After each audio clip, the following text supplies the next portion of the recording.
Hey, it's Pilar Lastra for DKTV, and it is time for my Week 6 pick, so let's get straight into my quarterback. I like Carson Palmer going up against that poor Steelers pass D. They're ranked 20th in the league. They've given up 9 passing touchdowns to date, and they've only generated 3 interceptions. Now, they do have the ability to sack. They've got 16 sacks under their belt this season, so the Arizona offensive line is going to need to be kept on their toes, but even though they did put pressure on Phillip Rivers last week, he ended up with 354 passing yards and 2 touchdowns against them. So Carson Palmer does a fantastic job about spreading the ball to all of his offensive weapons.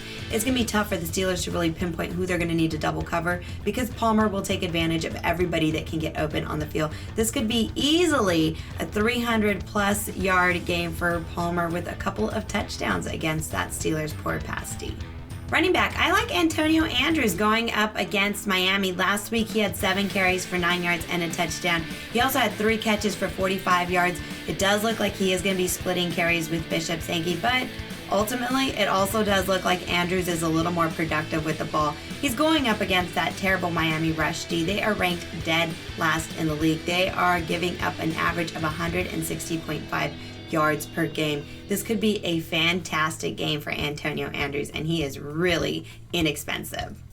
Wide receiver, I like Anquan Boldin going up against his former team, the Baltimore Ravens. Last week, Colin Kaepernick had a fantastic game, and he was leaning heavily on Anquan Boldin. So hopefully that's going to be a lesson learned, and he's going to continue to lean heavily on him.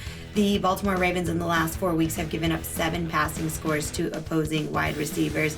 And again, not to mention, I just love the fact that he's playing up against his former team. Torrey Smith may even have a great game against them. Just one of those revenge games that I love to watch. So ultimately, I do think that the 49ers are going to be clicking all around, but Boldin should be the breakout star this week. Tight end, I'm going to say Jordan Cameron, only because he's going up against the Tennessee Titans. Look, guys, I know Jordan Cameron has burned a lot of people, and he's certainly been a huge disappointment to a lot of fantasy players out there. But he was banged up, and that's probably why he was so disappointing.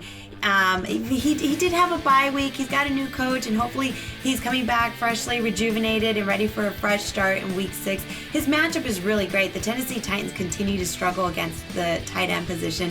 So I'm thinking as long as Tannehill is going to be throwing the ball continuously, he should have a solid game. So I get if people don't even want to hear the words Jordan Cameron, but he does have a great matchup. And if you're going to ever take the chance on Jordan Cameron, this may be the week to give him a shot. If you're looking to save a little bit of money on your defense this week, take a look at the Minnesota Vikings going up against Kansas City. Typically, I would say that this would be a very neutral matchup, but the fact that they will be without Jamal Charles, this is a big advantage for the Vikings. They don't have to worry about what Jamal Charles is going to be doing at all. So we've also seen the Minnesota Vikings do some damage to quarterbacks earlier this season. So it could potentially be a great game for the Minnesota Vikings going up against the Kansas City Chiefs. All right, my friends, there you have it. Those are my Week 6 picks.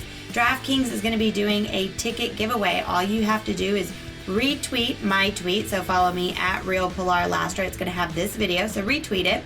And also be sure that you subscribe to DKTV. And then DraftKings will at random select 5 lucky winners to get a free entry into the Millionaire Makers. So there you have it, guys. Good luck to everybody in Week 6. I hope everybody wins a lot of money.